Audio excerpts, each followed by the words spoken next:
guys are still top notch here when it comes to your media coverage and everything. Oh yeah, you guys are messing around. That goes back years too. Remember? Oh yeah, I used to tell you like what you guys do for the kids and. So you guys become in the middle. Okay. What time's makeup? Nobody stop me. A's and B's in the school, then watch cross stage and Mars. Ooh, mama, you want you raised to go to the sun. Always destined to get it, but that won't only begun.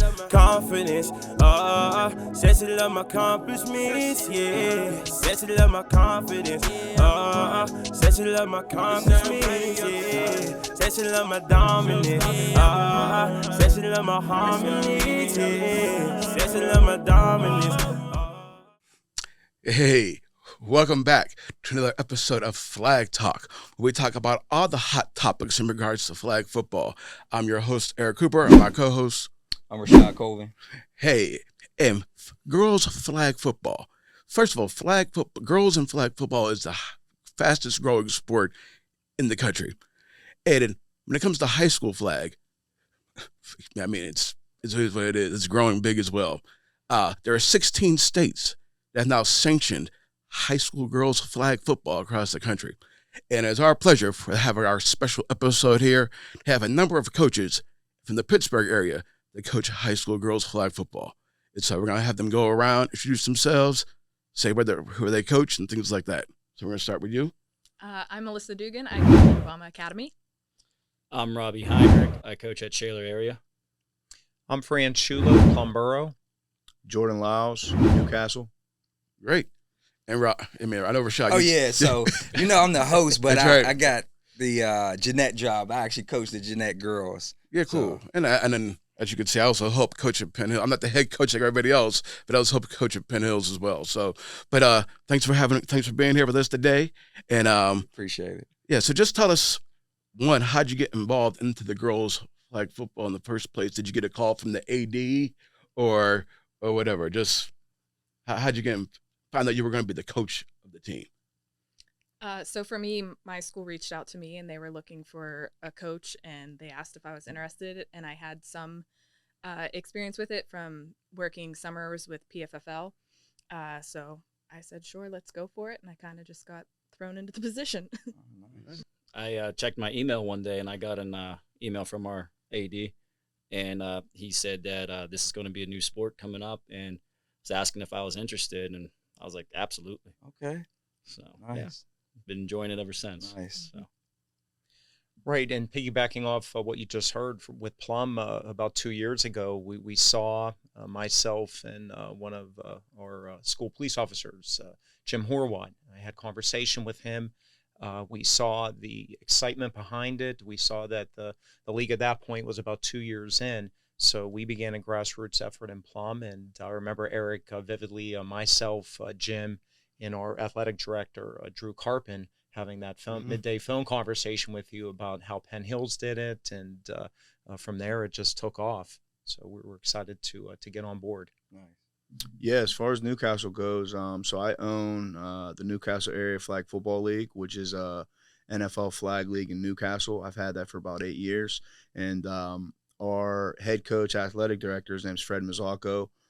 He got the job last year, and during our initial meeting, when he asked me to become the director of youth football in Newcastle, I brought it to his attention how fast, flag football was growing, specifically the girls, and, I pretty much gave him all the information. He took it to the school board, got the superintendent and the board on board with it, and asked me to be the coach, and here I am. Nice. All right, so Coach Rob, you were one of the first to ever win a championship down Heinz Field. So take us through that story. How was that first year? How did you build that first team? So that was 2022. So I was part of the original 6. Right. It was Shaler, Ellis, Moon, North Allegheny, West Allegheny, and Ambridge. Like I said, I got the email. And I was like, sure. Yeah, at the time I was coaching girls lacrosse. So it was kind of a busy season because I had to go right from flag football to lacrosse. Wow. And to be completely honest with you, I had no idea what I was doing. We walked in, I had 10 girls that signed up. 8 showed up originally. We had 2 drop. My quarterback, first practice goes, "What's a quarterback?" And I was like, "Ooh, I got a lot of work to do." Right. So, but no, we just had fun. We had Nice. fun. We learned as we went. Jay Russ, Chris Curd, and Coach Shorty, like they were a big help. Okay. They as soon as I came in, they were super nice. Took me under their wings, and they were just like, "Yeah, this is how we play." Okay. And originally, when I started off, I was like, "Oh, we're going to run the spread offense. We're going to do this passing, everything Right, like right, that." right. Nope. Yes. Nope. Oh man, it was bad. But we just learned and we adapted, and we had so much fun. Like that original group really set the tone for us, and really set the success that we had at Shaler. Mm, And we weren't perfect. We never tried to be perfect. mhm. And whenever we went to go play, like we just had fun. We had the energy. The whole community got around us. It was a new sport. Awesome.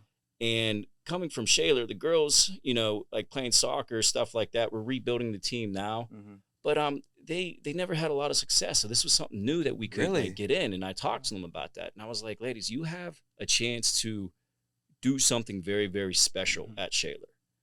And when they heard that and they took that to heart, because Nice. they put everything into that. I love that. And we went undefeated that first year.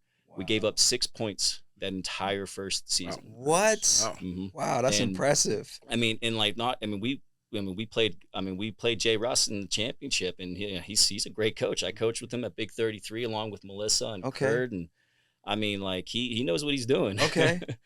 And and they just jumped on it and they took off. Nice. And then I was lucky to have only graduating 1 senior, so then we returned Mm-hmm. 5 Wow. That's big. juniors. That's big. huge. And Yeah, then that's huge. that senior class that year reached out to like my current senior class because they all played soccer. And then my current senior class has been playing for the past 4 years. And they and like I got to thank my class of 2023 to be like pulling the class of 2026 in, because they really took them in. They showed them what it is. And my class of 2026 now, they love it. Like we have girls who want to play in college. Okay. They're all about this game. They want to constantly play. They want to constantly practice, and they're just setting a precedent for everything that's coming down and coming up. So, I mean, when I say like, we had a lot of success, I was just there for the ride. It's been my team. It's No been the doubt. girls that were coming up that For really sure. set the standard and really showed that like, hey, we can do this, and this is a lot of fun, No doubt. and let's get out there and win. I love it. Now, Fran, for those who don't know us too much, we started out as a YMCA program in Penn Hills, and Fran also ran the league out there at the Plum YMCA. It's a great league, too. Yes, and so how, using that experience, how has that helped you, with the Plum team that you're coaching now? Well, even my experience, it goes back, I think back to the late 80s and early 90s. I grew up in Oakmont, attended Riverview. And I believe at the time it was either Twinborough or Riverview or Oakmont Athletic Association. They offered a flag football experience for the elementary age students. And I remember that's how I got my feet wet and eventually progressed to the mid-20 teens when my 2 boys were ready to play flag football, and saw that the Sampson YMCA was offering a flag football experience for the first time. And that's when I ran into you, Eric, and we had an opportunity there for a couple of years to play Penn Hills as we were beginning to lift off. And what eventually happened down there, my initial intention was just to coach the team. They had some turnover in staff at the Sampson YMCA, and it happened to have occurred during the middle of the flag football season. Wow. And there was concern that the opportunity for the students and the athletes in Plum would fold. And myself and a few other parents stepped in. I believe it was the fall of 2017.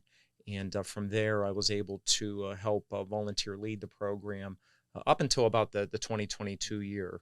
And then there was a little bit of a lapse. But during that time, I had just absolute fun. It was fun coaching. I got my NFL flag, a referee certification, so I ended up not only helping to run the league, but then reffing the games, something that many people don't want to do. We all know that very Yes, well. we do. Yes, and so when my boys grew out of age, and I missed it. from 2022 until 2024, there was a little bit of a lapse. And when I saw the opportunity to potentially bring a team to Plum, that's when we jumped on that, myself and Jim Horwath. And of course, we went to YouTube. We were watching, Rob, your game. We were looking at Shaler. Sometimes we beg, borrow, and steal to build that plane as we're flying it. Sure. And that's the beauty behind what we're doing. But from there, we were able to unconditionally get the support of the Plum Borough School District, the school board, and 2024 being our first season. Again, Rob, similar to what you experienced, to use the phrase, we were building the plane as we were flying it, and it was just very new to everyone. And ultimately that year, we wanted to just establish that baseline culture of give this special opportunity a chance for the girls. So we ended up having about 14 girls come out for the team that year. And this past season, for our second official season, we had 20 girls come out for the team and stay. Wow. And, there was a little bit of recruiting we had to do, especially with those multi-sport girls, but they stayed, they attended practice, and I've often said they knew, and even today know, that this is something special. And the momentum that is carrying with girls flag football in Western Pennsylvania, the sky's going to be the limit as we move forward here. 100%. Absolutely. Love that. Okay, love that. So, Coach Jordan, before your first game, you had, like 2 weeks before the season started, and you guys made the playoffs? Yes, sir. So explain to everybody, how you were able to even pull that off. Yeah, so, we got the okay to start the program. We did tryouts. We ended up having 30 girls come out. Wow. I think we finished the season with about 18. And, I was doing the same thing as these guys, having coached, within my league, understanding the competitive nature, Pittsburgh Elite, YYFFA, For sure. hosting those tournaments, seeing what legit 5-on-5 flag football looks like.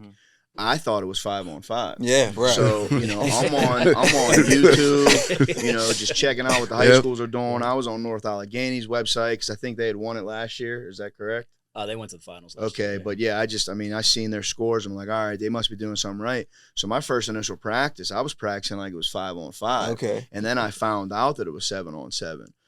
But yeah, to answer your question, first year program, we only graduated 3 seniors. So we have the whole squad coming back. Wow. I think we started 6 freshmen. Day one of practice, girls didn't know what a quarterback was. They didn't know what offense or defense was, how to backpedal, how to break. I think this year's team, it inspired them because this was a group that had never won anything. But then also, I learned a lot. I always talk about, in any sport that I coach, we talk about trusting the process, right? And continue to develop, build brick by brick. And, this year with these girls, it was a true testament to that. I don't know who we upset in terms of scheduling wise, but our first 3 games, we go week 0, we scrimmage Senegal Valley, then we get Shaler, then we get North Allegheny. Those are the 3 best teams in our section. And we get smashed, the first 3 games, right? But then where I seen the turning point was midseason, our defense really picked up. Girls started to settle in. They really bought in and started to work hard. And then ultimately, last game of the year, we were able to beat Senegal Valley 20-6, and that's how we were able to propel and get into the playoffs, to where we played in week 0, and I think they beat us 28-7 or something like that. It wasn't even close. Ultimately, to answer your question, I think, it was just a true testament of these girls trusting the process, buying in, wanting to be coached, wanting to be developed, and then, as the season transpired, they got better and better, and fortunately, we were able to make the playoffs and kind of make some noise, and definitely excited for the future. Nice. Now, Melissa, you're right there in the heart of the city, right here, right there in the city. So, that's big. So, tell me, how did you get the girls to come out? What was the recruiting process? What was the first week with them and like that? So this was our 3rd season. Our first season, the girls really didn't know much about it. We were just hey, flag football, who's interested? Right. And we got such a great group of girls that first year. For a first year team, they were fantastic. Nice. They were all so willing to work, so ready to do what they had to do. And then, that started to grow. We started to get more interest. And then our second year came, and a lot of girls were kind of nervous about coming out. Like, they were like, well, you already have a team. And we were like, no, like, we want, anybody's welcome. And so the second year we actually only had like 16 girls try out, and that's just what we kept. But then it was really after the second year that more girls started getting interested, and they were like, wait, what is this? And they all started like kind of asking questions, and it helped that Pittsburgh Public started recognizing us as an official sport. Nice. So my school, Obama, is a magnet school. So we have students from all over the city that come to Obama. They apply and get to our school, but we also have a partnership with UPrep and SciTech. So we were able to open up, because Pittsburgh Public acknowledged us as an official sport, we were able to open up to UPrep and SciTech. So this year we actually had 32 girls try out, which was just awesome. That's To have, nice. Yeah. 32. We ended up keeping 21. And it was just fantastic to see that growth and to see more interest. And then we also got more city schools. We're in Alderdice joined this year. Perry joined this year. Like, it was nice to see it spreading across the city and that all the schools were getting involved. Awesome. Oh, that's dope. It Yes. was. All right. So starting something new, you always going to face like a bunch of challenges. So what were some of your initial or biggest challenges that you guys faced this season? We didn't have a field. Really? Really? Obama's field. So we have a field next to our school, but that was ripped up. So we didn't really have a place to practice. So it was kind of me and Benny, my assistant. We were driving around trying to find a patch of grass that was going to work for us. And we were offered to go to Shenley and use the Shenley Oval, which that ended up wouldn't have worked out all that great because they did all the construction there. But to get to Shenley from my school, it's 2 buses, one that you have to go into Oakland, then catch one bus that only comes every 30 minutes in Oakland. And it was going to be a process. So we were like, Shenley, that's not going to work. Like, we can't do that. So we ended up finding a lovely patch of grass in Highland Park. And that our athletic director reached out to the city to see if they could permit it to us. And I believe they had to do like a special permit because it wasn't even a real field. It was literally just like, hey, this patch of grass. I sent pictures. I was like, this is the area we want. So we just practiced on a random patch of grass in Highland Park this year. Okay. My assistant and I were literally loading the girls into the car and driving them down to the field and dropping them off and then doing like multiple trips down to get them there. Okay. So That's dedication. wasn't necessarily the easiest, getting them there. And we only had 2 students who could drive. So it wasn't even like we could like, Like the carpool. Yeah, we couldn't really carpool very well, but we made it work. So not having a field is definitely a struggle. Wow.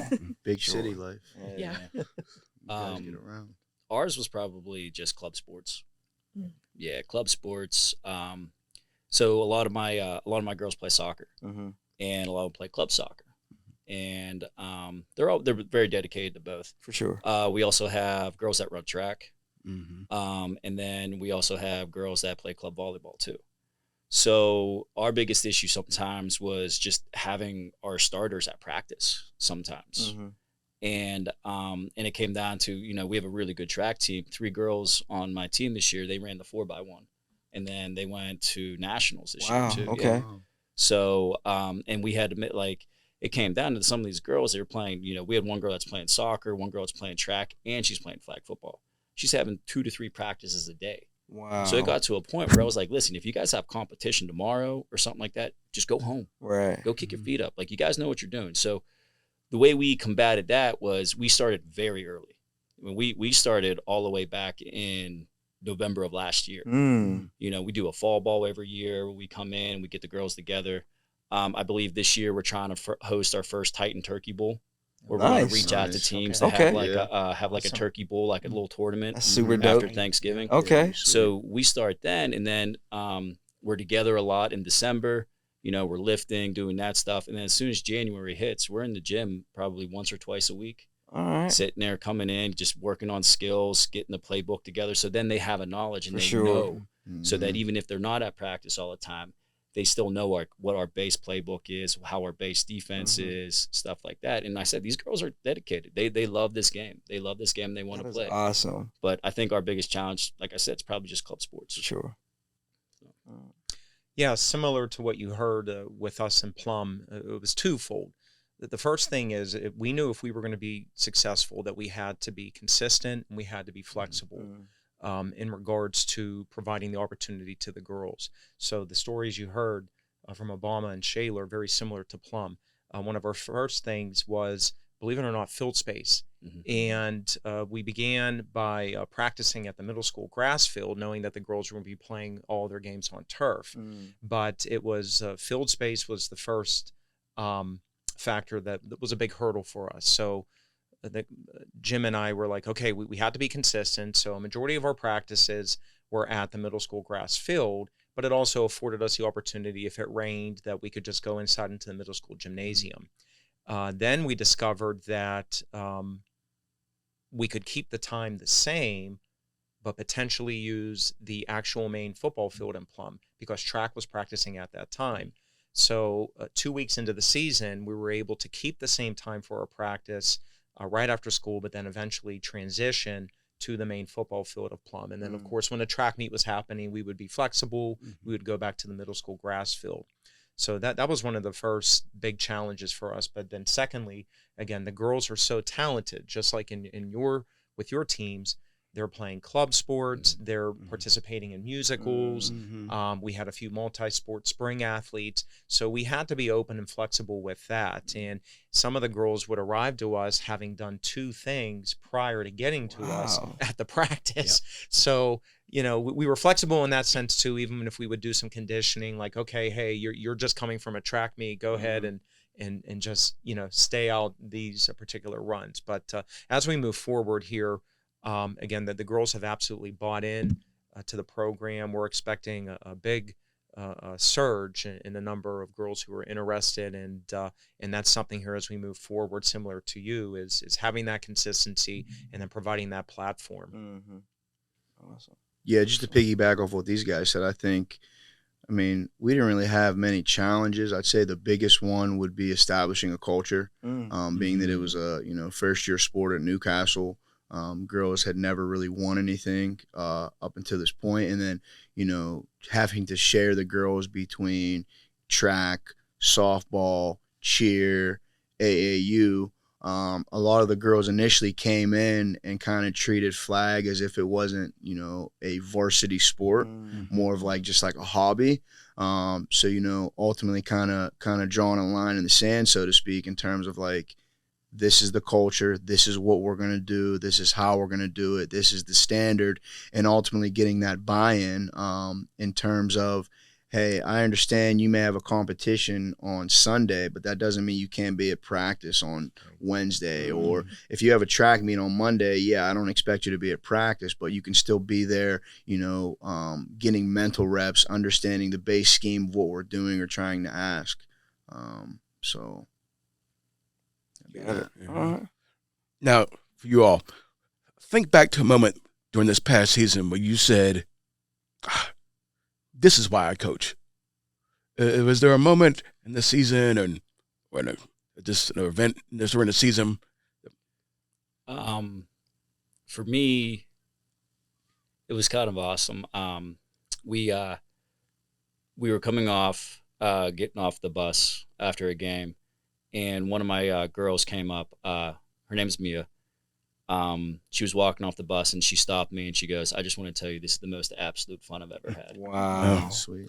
Just with the team, just how welcoming the team was and how nice everybody was. And she was like, I've never played sports really before, because she was too afraid to, I guess. I mean, I'm not sure, but she was like, I've had so much fun. Awesome. And this is all I ever look forward to doing. And then that, and just like Coach Jerome was saying about culture, like the girls create the culture, and they're so welcoming. We had 2 new girls that came on, or 3, actually, 2 new girls that came on this year, had never played, that were recruited by our girls, and they came on, and they had huge impacts. Really? Oh yeah. Okay. One girl was a hockey player. She came in. She's our starting center now, and she's bringing very, very good. Okay. She's legit. Yes, yeah. She can snap. She can play. She's our strong safety too. Wow, okay. And then we have another girl as a volleyball player. She's our deep threat. Okay. She can run. She can catch. And we brought on another freshman who's our little speedster. And they went out and they found those girls, and they're like, guys, come play. And they all came on, and they were like, I absolutely love this game. And yeah, I think it's, that's culture right there. And then just I don't know, just having fun at practice. Seeing how like the girls buy in, like that's the best. But whenever Mia told me that when she got off the bus, that's when I was like, yeah, no doubt. I think for us in Plum, similarly to what Rob was talking about, I look at two defining moments this year. And one of the first defining moments was absolutely the girls wanted to be there. They weren't forced to be there. They weren't told to be there. They wanted to be there.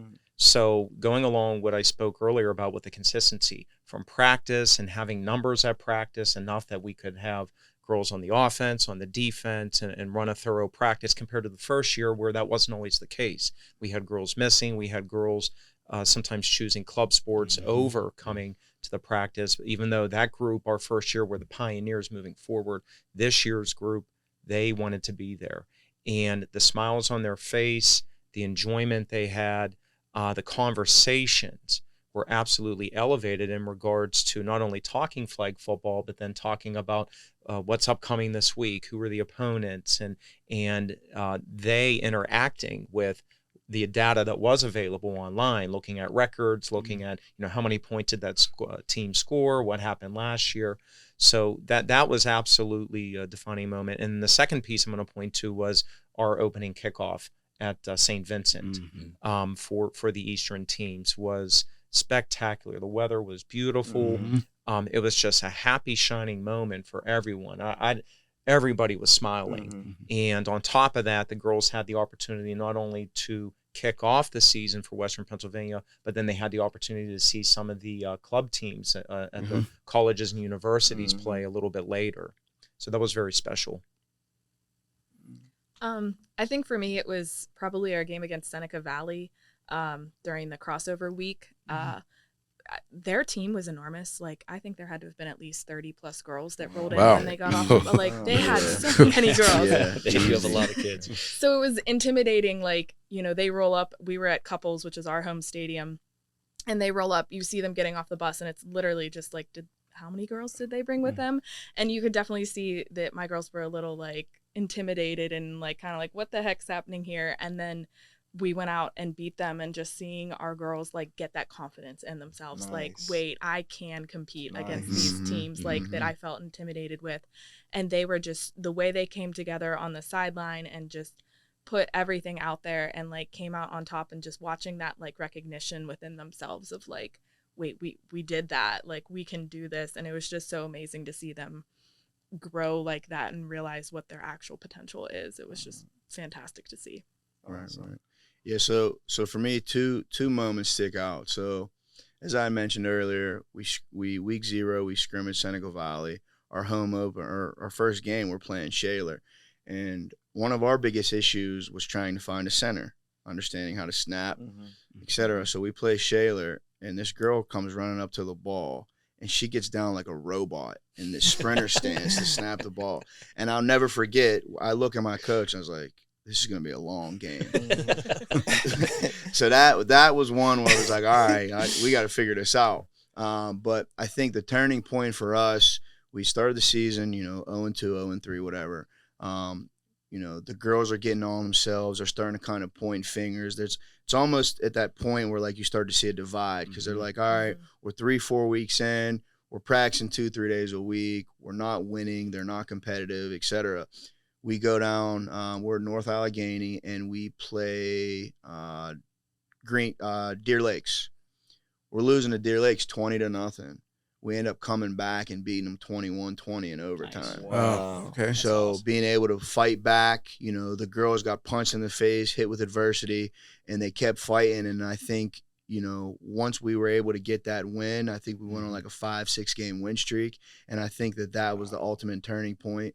And then the second part, so Newcastle, if you look at, the socioeconomic status, I want to say that the school district itself, I believe that 75 to 78% of the households come from single parent households. So for me, never coaching girls before, always coaching boys. I've been coaching for 15 years.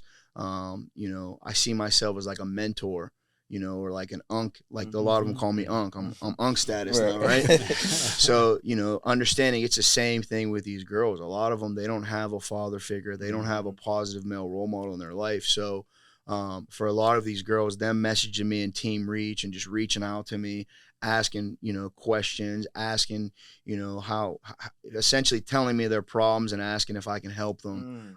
So that's been the biggest thing for me, being able to build relationships with these girls and, understanding that, as a coach and a mentor, there's somebody that's there that cares for them and is that here to help them as they try and navigate through, life. For sure, man. I love that.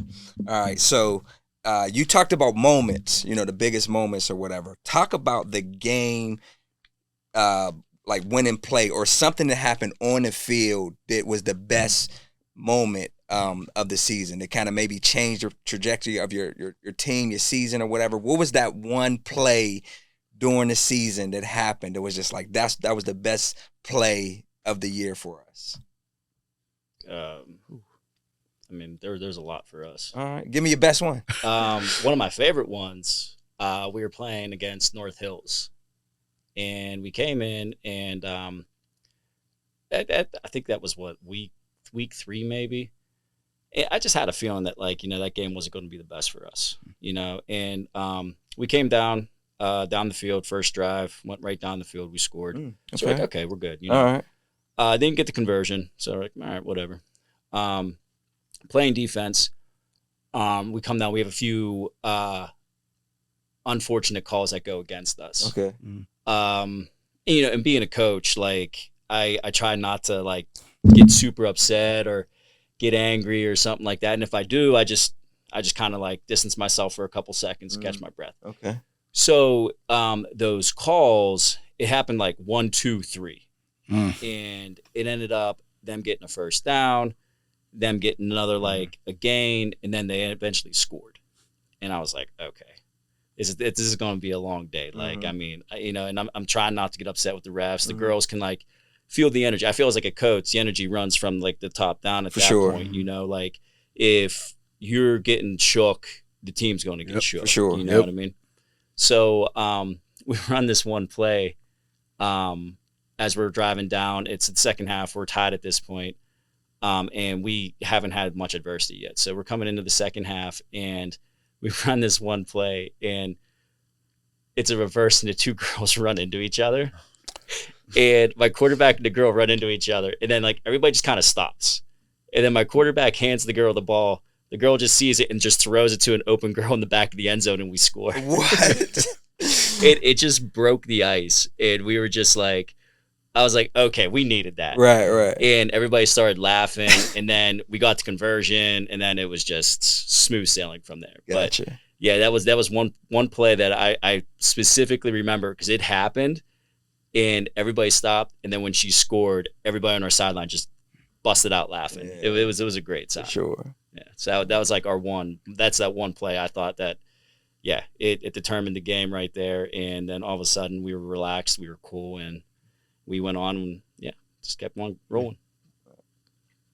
Yeah, I think for Plum, I think of two experiences this past season that really defined our season. And one of the first ones was early in the year, our game against Woodland Hills, which went into overtime, and we lost 7-6. Wow. And even though I bring up a loss, we all know that you learn from those adversities. You learn from losing. You can learn a book from a loss. Yes. Absolutely. And I bring that up because the previous year we played Woodland Hills twice. And I want to say Woodland Hills scored over 60 points, and we scored a total of maybe 13 late in those games. So I believe that first opportunity early in the season for the girls showed that, you know what, this is real this year. We can do this. And so things continued for the team. We were having a winning record, and many of you know Latrobe was outstanding this year. Yes, Absolutely. they were. First year in the high school girls flag league, they were phenomenal. And in our section, as Rashad and Eric know, there's no easy games. None. You know, those games are stomach churning between Penn Hills, Jeanette, McKee, Sportville, Lynn Hills, Gateway. It's just so. Then there's Latrobe, and they're undefeated, and we were playing them at Jeanette, and we came out of the gate and we were beating Latrobe. And you could tell that at that time that it was something they weren't used to experiencing. Because at that point, they're undefeated. They were steamrolling teams. Yep. And late in the game at Jeanette against Latrobe, our quarterback, it was a third down play. We were still deep in our zone, and we just wanted to move the ball forward. So I was the offensive coordinator, and I gave the play to the quarterback, and I said, look, whatever you do, don't throw the ball up in the air. If no one's open, just throw it out of bounds. And sure enough, she threw the ball up in the air. It was just one of those moments, and Latrobe picks it off, runs it back for a pick six, gets the conversion, and ties the game up. So we get the ball back with I would say maybe a minute 20 remaining in the game. And after that play happened, you could see it in their face. And myself and my assistant coach were trying to contain ourselves because, we don't want that to spill into them. So we had to kind of regroup them emotionally.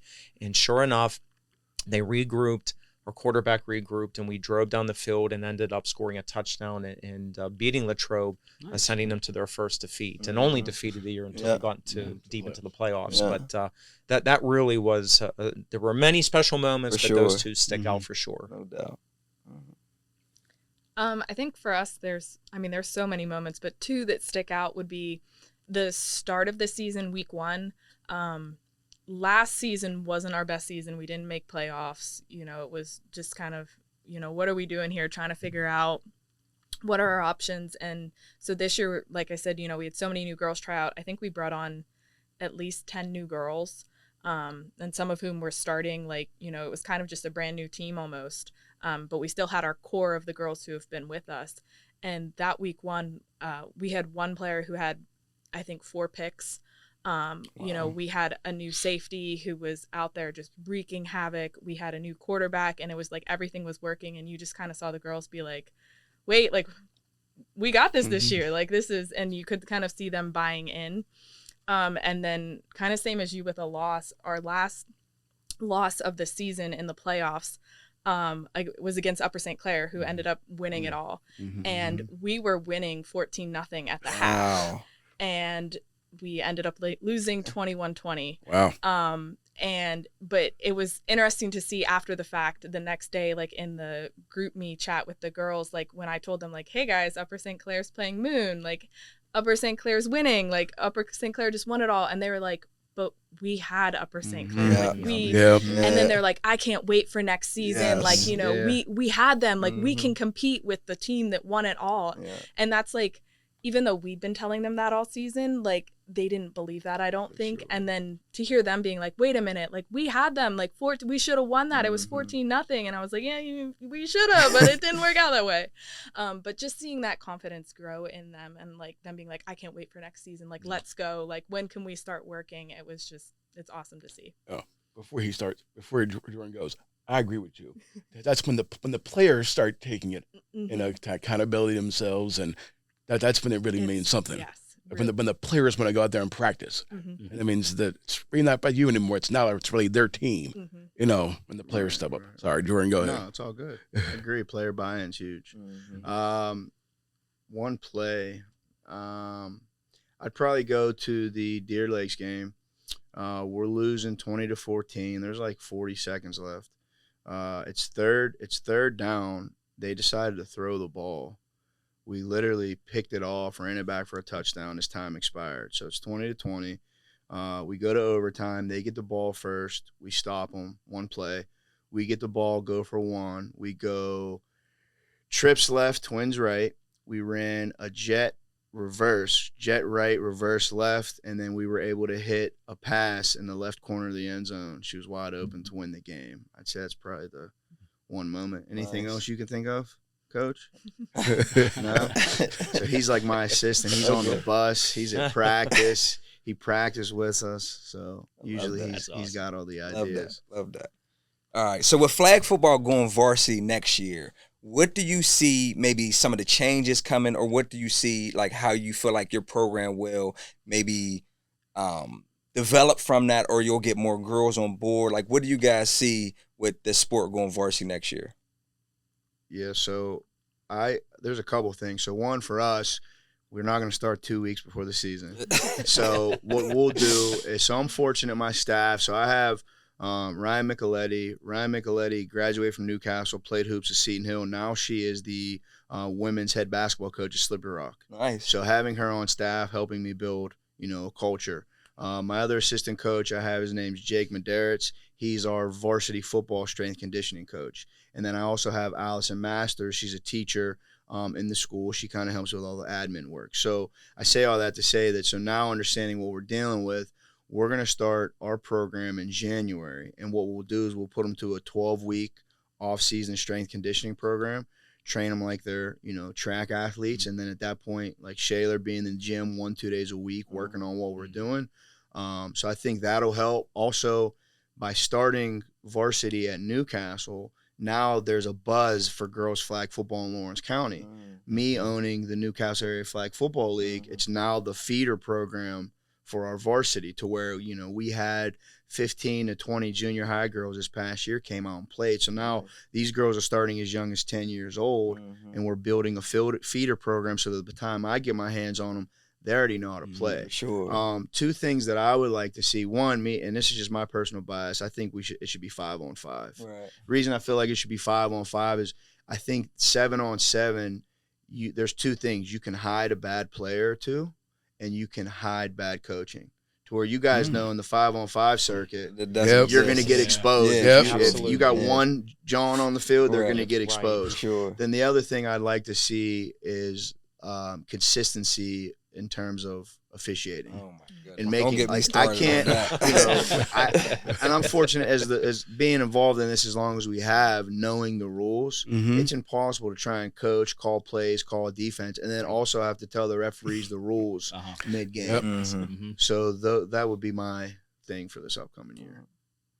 Right, and the refereeing, I think that could be a whole different podcast. But in respect to our referees, we get it, and same with us in Plum. We attempted the last 2 years to treat this like a varsity sport, even at the end offering letters, and although it was a club, and we began our program back in January. We would have voluntary sessions on the weekend, and finding that sweet spot of time was important. Plus, the previous year we ran that time on Sundays, and we felt that the participation wasn't the best. So we ran them on Saturdays, and that participation wasn't the best. So this past year for 2025, we ran those sessions on Sundays, and we had sometimes 10, 12 girls that would show up. So having consistency in that regards, having a plan as we move forward for the off season. And that's probably one of our concerns right now is the feeder program. I know there were some JV opportunities this year, but not every team had enough for a JV. So we're really excited to look at, what JV opportunities would be available for the teams. And then also, we are fortunate to have the PNL as our neighbors. And we have some of the younger girls playing in that league. We also have the Sampson YMCA league. So trying to build, as you were talking about, Coach, that feeder program, even possibly through the junior high, right now is a sky idea, but we hope to bring to reality. And then one of the last things we're doing is the excitement is there, the word is there. For some reason, last year, Plum Senior High School did not have their powder puff opportunity for the girls. Jim Horwath, my assistant, and I decided this year we're going to run it. Nice. Yeah, and as you know, finding volunteers to run something like that can be a challenge. Sure. But the girls are excited, and as a matter of fact, one of the senior student government officers has already reached out to us about it, and they have the date, and so we're going to move forward with that. Going on to a varsity level, coming up like this upcoming year, we actually were. This past season, we were actually able to establish a booster program for us. Wow. Which was huge. Thank you so much to my booster program. Sure. They are phenomenal. They took off so much pressure off of me in terms of just, setting up like our picnics, like snacks for the girls and the bus rides, getting together like opportunities like building up our feeder program, stuff like that. And that was one big thing for us is we were able to get a booster program. Nice. And thankfully to them, like we have our picnic later today. Like Okay. they set that all up That for is me, awesome. completely took that off my plate. They like this past year, like I said, the snacks, like we traveled out to Newcastle. They had like sandwiches for the girls. We had constant Gatorade, stuff like that. And they just took so much of the behind the scenes stuff that I had to run, For sure. like juggle when like being a head coach, making sure we have our JV program Yeah. running, making sure we have field space, stuff like that. They were able to take care of all that stuff where I could just focus on the team this year. Yeah. But that being said, they're also setting up that Titan Turkey Bowl. Mm. They're setting up the clinics for the middle school team. They're setting up other opportunities for us to play in summer leagues where they're able to raise money for us now instead of us having to like pull together and have like the parents pay. Like we're able to play in the summer league this year. Mm-hmm. The 5v5 tournaments that we play in, they're able to cover that expense now just off of fundraising for us. And the amount of fundraisers that they do is unbelievable. And I just have a really, really good group of parents who knew what they were doing. That is dope. And I can tell you this, if you guys can establish a booster program, make sure you give them as much praise as you can because sure. they really work the behind the scenes. Yeah. So thank you for that. Much in the same, like having support. Like I said, this year Pittsburgh Public kind of already started supporting us, and like I didn't have to worry about busing. Like how am I gonna get kids there when we were playing at Shaler for the playoffs? Like there was a bus there for us, and it was just so nice to not have to stress about the little logistics and everything. So it's just nice to see it officially recognized, like not just like we're just this weird little club within the school that like doesn't really have any funding and you're just kind of there trying to make things happen, and now it's like, no, there's bus funding for you now. And it's like, oh, this is nice. Like that was something I think it'll be very helpful for schools to actually be recognized and have funding set aside for these teams now. Right. Now, what's been the best part personally for y'all coaching the girls? I would say honestly, just being a part of the kids' lives, 100%.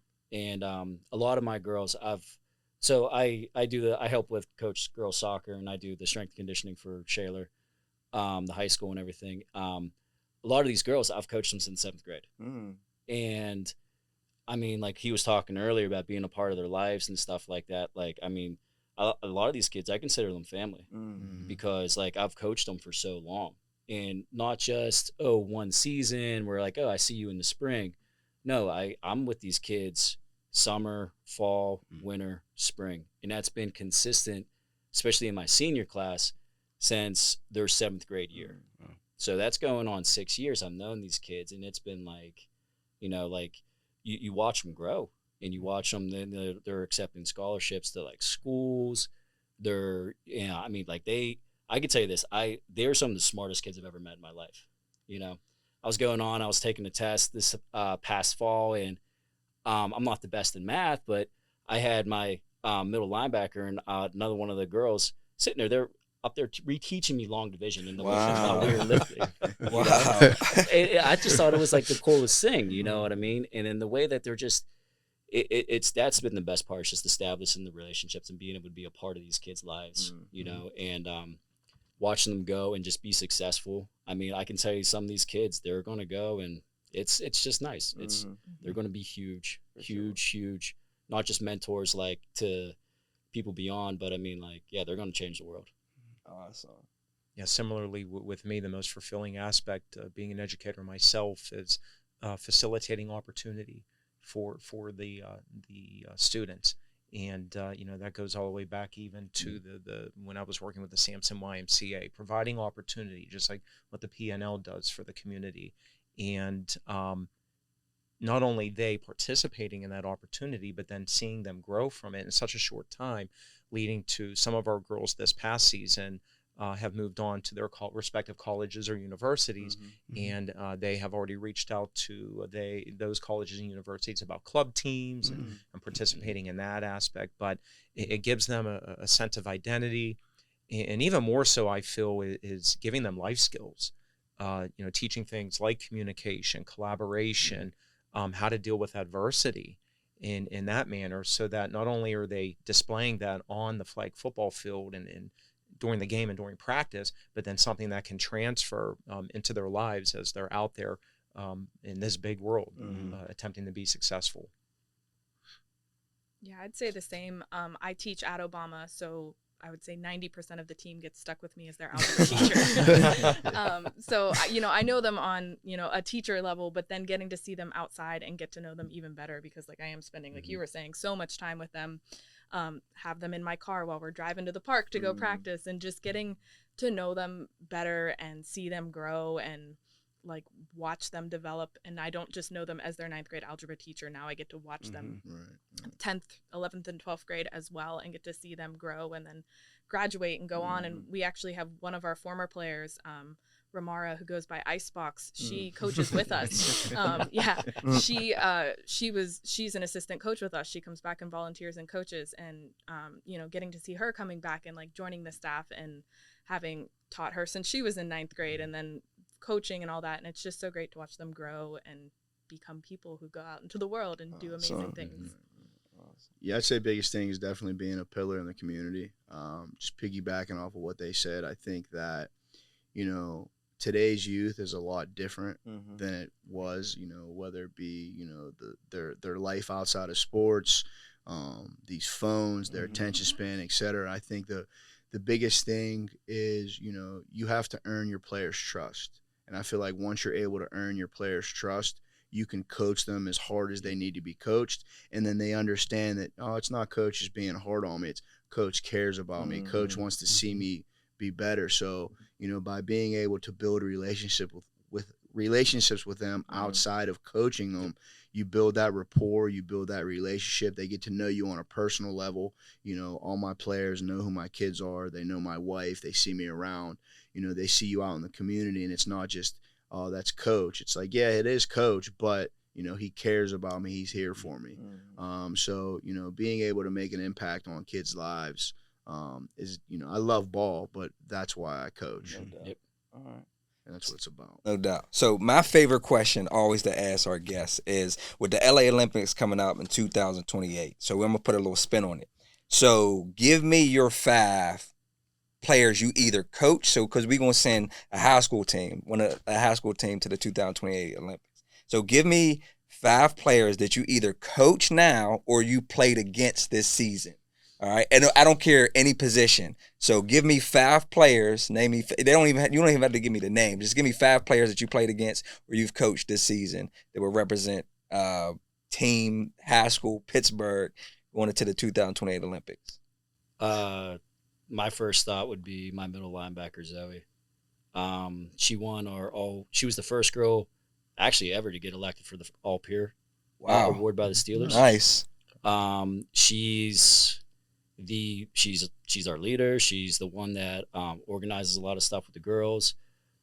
She just has a grasp on the game. Nice. She knows. She runs our defense. She captains our defense. And she is bought on. She's a 4-year player, 4-year starter. Awesome. And she can see the field. She can play offense, defense. And she's there, and she actually helps me set up defenses. She works with me. She helps me run plays. She knows, and she's a leader, and she just comes in and she helps all the kids. Big supporter of everybody. Very just not a selfish girl whatsoever. Just wants to support and wants to see everybody, succeed. And she gives her heart to that team. Nice. So that would be my pick. I mean, I need 4 more because she gonna be all 5 positions. I would say my second pick would be my one senior that we graduated this year, Hannah Sarr. She was on Big 33 with us. Okay. She played Big 33. She actually played out of position. She went from being a receiver to playing center. Okay. And she absolutely tore it up at center. Nice. But again, similar to what Zoe is to this team, she was like the heart and soul of that team. Love that. She was just a fun kid. Okay. Super quiet when I first met her. I think she said all of 2 words the entire first season I coached her. But she was a starter ever since. And then, she came into one of our leaders and one of the most enthusiastic kids on that team. Let's see. I want to. Give me 3 more. Oh man, 3 more. Again, think about the players that you played against. You know. I would say one of the best girls I've ever played against was Shay from Moon. Was the quarterback? Yes. Okay. She was our quarterback for Big 33. Okay. I played against Shay for 4 years. Okay. And Shay gave me fits. Wow. All 4 years. Nice. I mean, we developed a game plan just to contain Oh, Shay. yeah. She had to be good. Okay. She's a great kid. Very, very talented. Nice. So that would be another pick. Need 2 more. Man. We can come back to you. Okay, yeah. All right, we'll come back to you. Anybody else? Yeah, no, I'll jump in. A few from Plum, and then one in particular, Rashad, from your team there, that always gave us fits. And from Plum in particular, 2 that stand out right now, actually 3.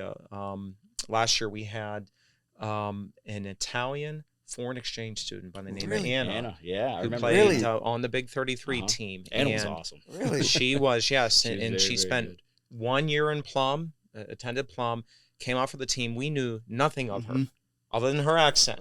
And right away, I'm like, okay. And she explained she's an Italian foreign exchange student, and she was unbelievable. Wow. She was very talented on both sides of the ball, and anything you gave her, she was a sponge. She absorbed and she applied, and she ended up playing for Rob and the Big 33 team. Could break on a ball. She broke on this. We were playing Washington, and she broke on this little flat route and intercepted the ball, and she read the play from the get. Really? I mean, she backed up, saw it, and she broke so hard that, the quarterback didn't even see her coming. Wow. And I was like, wow. Nice. Okay. Yeah, just naturally gifted, and she enjoyed her experience so much that, and we haven't spoken to her in quite some time, but her goal going back to Italy was to bring flag football to Italy. Really? Wow, that's That awesome. is dope. That's good. That's Yo, great. that is dope. So I do keep in contact with her host family. I know her host family, and I'll have to follow up with them to see if she was able to fulfill anything in that manner. Love that. 2 more people from Plum that I think of recently. One, Selena, who just graduated this year, was just very fast, very talented. She was fiery. That's a running back? She was one of yeah, she was. one of the running backs. Oh, she was dope. Yeah, for sure. And Tamia is the other one. Okay. Tamia was the game breaker. Oh, okay. Yep. Okay. All right. Tamia is now a rising junior. Nice. She was all section for basketball this past year Okay. for Plum.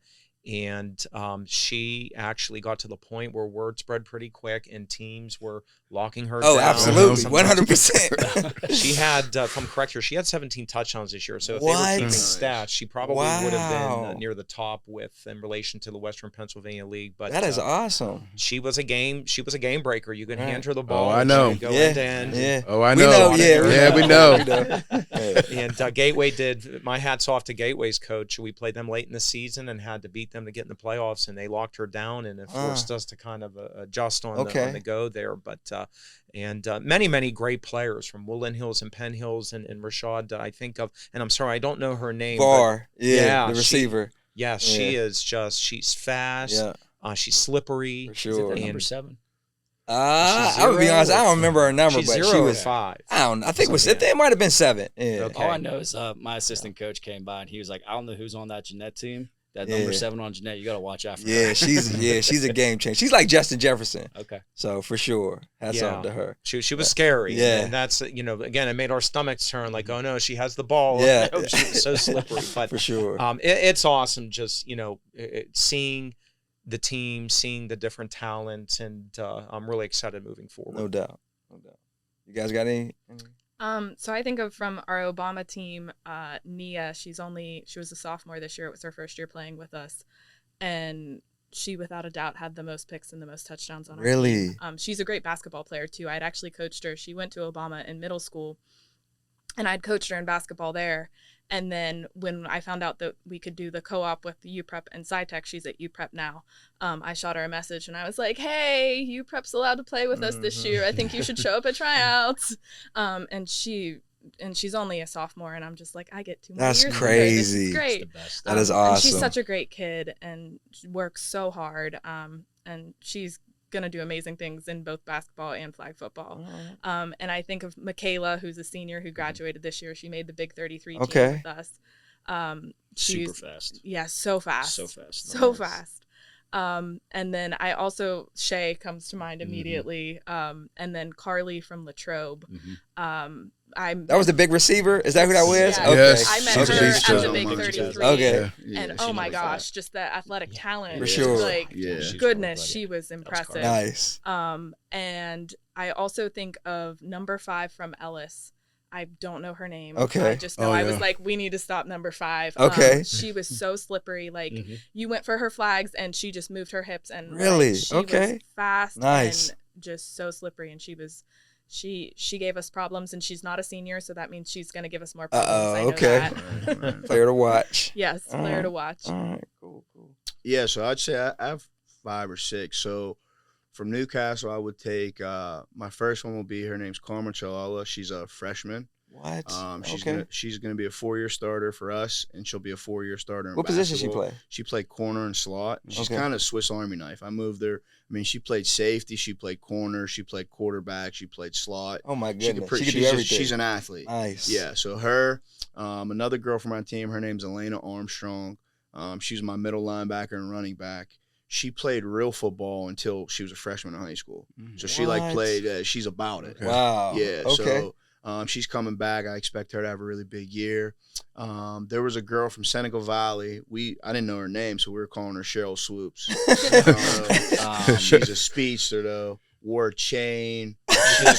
She had the look and everything. Bro. Number 7. That might yeah, Legacy. Okay, Legacy. Legacy. Yeah, she wore a headband with a chain. Was dripped up. Wow. Like, immediately, it's like, Oh, yeah, I yeah, know she's exactly gonna be what you're legit. talking about. Okay. That's Legacy. Carly from Latrobe. Mhm. This tall receiver. Yep. You throw the ball anywhere in her direction, she's going to Oh, she had get it. natural hands. I mean, Yeah, we played tried. We against played her. her in Yep. the playoffs. We tried to double team her, and she was just, Bruh, she was it just was getting yes. everybody. Yeah. Carly went Um, up and over this girl from Philadelphia at Big 33, and when they you know how they say you got postered. Yeah. Yeah. We actually have a clip of it. It What? looks like she's about 4 feet off the ground. Wow. Or- Yeah, or- she was like that. Early in our year, Latrobe happened to be playing on one of the other fields. We had yet to play them, and after our game, we had a parent come down and say, "Look, you guys did a great job today, but I tell you what, when you play Latrobe, you got to lock down that number 5. Because Yes. she was catching every Yes. ball thrown to her." Yes. So, That's awesome. Yeah, she was a late addition to Big 33 too. But she She had a huge yes. impact at the Big Oh 33. my god, Okay. yeah, she did. So I got those 4, and then 2 quarterbacks I really liked. Shaler's quarterback Queso. can spin it, Really? can make every throw, Mm. deep, middle, etc. And then I really liked McKeesport. Had a really good quarterback. Really? that I Okay, liked. I okay. liked that girl. I just thought, in terms of, she was like a coach on the field. Nice. She managed the game, got her teammates lined up, and then she was just able to make every throw. That's dope. So I think those would be my 6 if I had to start a squad. Nice. I got 2 more. Okay. Go All ahead. right. not, Good. not to keep boosting Shaler, but the 2 big additions. Well, one I absolutely, Coach Jordan called it quarterback Queso. Yeah. Okay. So she'd be another pick. She just loves the game. She loves the game. She knows the game. She really bought on, and so that would be one. The other 2 would be 2 new additions this past year. Lex, that's our center Okay. at number 6. Not only is she just phenomenal, playing the game, but at center position, but she just brought a swagger to the team this year. Love that. She It's that just culture. had yeah, she's a big culture girl. And a lot of her success was through her. And Really? then our other new addition, our little speedster, she's only a freshman. She's going to be a 4-year starter. Okay. Lily. Okay. She, I think she was our leading scorer this year. Really? Not sure As yet. a freshman? As a freshman. That's I crazy. mean, she tore the North up. Nice. And I mean, when I say she set it on fire, she set it on fire. Okay. She's so fast. Okay. But yeah, and I appreciate that call out from my quarterback. Sure, She's really sure. going to appreciate Yeah, that. she's like that. All right. Well, before we close out, one, we'd like to have you all shout out your socials, Okay. and so people know how to reach out to you. But if there's one thing you want the people to know about you or your program, you can let us know that as well. Okay. So Okay, I'll go first. So our Instagram is Obama Academy Flag. That's really the only social we have going right now. It's just the Instagram page. You personally? Your personal page? My personal, I don't even know what my personal page is. Okay, cool. Sad, I know the flag one better. Okay. And then I would just say, don't count us out. I know that we're a city league team, and sometimes we get, the bigger WPIAL teams kind of get looked at more than us, but don't count us out. Like, we are here and we're here to play, and we're coming for everybody. All right, cool. My personal is Robbie_Heinrich, ROBBY on the Robbie. The Shaler Flag Football one is SA Girls or SA Flag Football, I believe. And the one thing that if I had to say anything that I've learned or you want to know about us is, or if you're a new program coming up, just have fun. Mm-hmm. Don't be perfect. Mm-hmm. Don't be perfect. Learn as you go. And make it as enjoyable as you can. Sure. And I think one of the big, successes that we've had is that when those girls come onto the field, like I tell them all the time, like you get to play a game that you love. Let's make the most of it. Yeah. And make the most of it if you guys are having an upcoming program. No doubt. Yeah, with Plum, we're PBSD athletics. In regards to social, I'm a bit old school. You won't find me on any of that, but so I kind of heavily rely on everything else. But the girls have done a great job themselves. We always tell them be mindful when you're out there on your Instagram and things like that. But and we're trying to get our boosters up and going too. And I think with Plum, in regards to the question, the thing I would say is we're not only Plum proud, but we're strong. And I still argue that I feel that Eastern Conference was one of the most challenging conferences in flag. No doubt. It was. With some teams, It's physical. Loaded. It's fast. I could speak for, we went 7-4 and didn't make the playoffs. Yeah, A lot of other divisions, that record would have got you into the playoffs, but our East Division it was loaded. Yeah. Right, and even in our situation, we were the number 17 team. We went 8-3, and Uniontown ended up being that 16 team making it. So again, we're plumb proud. We're very proud of where we come from, and we're working hard every day, just like you are. Awesome. Yeah. So we need to build out a social media for the girls. Okay. But he's doing it. Okay. Told you. He Behind the working. scenes. My personal social media, I'm just Jordan Lyles, Lyles. Biggest thing I'd say to the listeners, anybody that's watching, just trust the process. Have fun and enjoy it along the way. Everyone is so, worried about getting to the end result and not understanding the trials and tribulations you have to go there to get to that end result.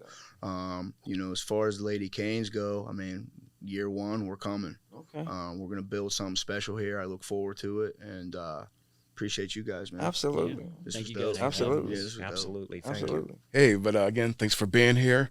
And don't forget, check us out on our social media and our Facebook and YouTube. Check some of our previous episodes out.